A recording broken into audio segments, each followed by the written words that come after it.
शिवसेना उद्धव बाळासाहेब ठाकरे पक्षाच्या वतीनं आपण बघतो की जिल्हाभर लोड शेडिंग सध्या चालू आहे आणि शेतकऱ्यांचं जे शेतकरी आपला तळहाताच्या फोडासारखं आपलं पीक सांभाळतो, परंतु डोळ्यात एकच ते पीक करपून जात आहे, जळून जात आहे.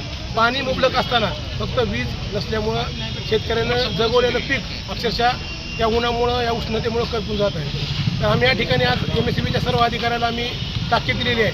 8 दिवसामध्ये जर तुम्ही सुरळीत वीज पुरवठा नाही केला, आम्ही त्यामध्ये सांगितलं आहे की फडणवीस सरकार म्हणते की मी शेतकऱ्यासाठी सरकार काम करते, परंतु शेतकरी विरोधी काम करणार हे सरकार आहे. वर्षा बंगल्यावर लोडशेडिंग चालू करावी, तसेच मलबार हिलची लोडशेडिंग चालू करावी. म्हणजे शेतकरी राजा कसा जगत असेल, तळहातावर सांभाळलेलं पीक त्याचं डोळ्यात एकच करपून जातं, त्यावेळेस त्याला काय यातना होत असतील हे त्या नेते मंडळीला कळेल. म्हणून आम्ही सांगितलं की वर्षा बंगल्याची लोडशेडिंग चालू करावी, मलबार हिलची लोडशेडिंग चालू करावी, जेणेकरून यांना कळेल की शेतकरी कसा जगत असेल, सर्वसामान्य लोक कसं जगत असतील.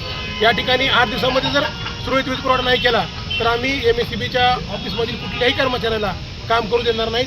अगोदर शेतकऱ्याला सुरळीत वीज पुरवठा द्या, अन्यथा तुमच्या खुर्च्या खाली करा. फडणवीस सरकार शेतकऱ्यांना जे वेड्यात काढत आहे. आता उन्हाळ्याचे दिवस चालू झाले आहेत, शेतामध्ये पीक उभे आहेत, पण शेतकऱ्याला योग्य दाबाने 8 तास पण वीज भेटत नाही आहे. इलेक्शनच्या टायमिंगला यांनी 24 तास वीज द्यायचं आश्वासन दिलं, पूर्ण दिवसभर वीज द्यायचं आश्वासन दिलं, पण हे शेतकऱ्याला 8 तास पण वीज देऊ शकत नाही आहेत. आणि ग्रामीण भागात गावामध्ये सकाळी 6 ते 8 आणि संध्याकाळी 6 ते 10 ही टोटल वीज बंद आहे. सबस्टेशनमधून वीज बंद केली जाते, वरून फोन केला तर सबस्टेशनला फॉल्ट आहे म्हणून सांगितलं जातो.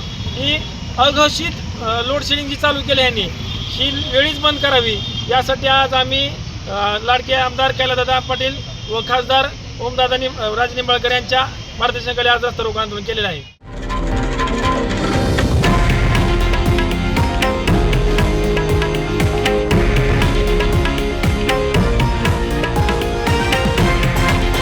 हे आहे देशातील नंबर 1 न्यूज नेटवर्क आणि आपण पाहत आहात TV9 मराठी, एकमेव.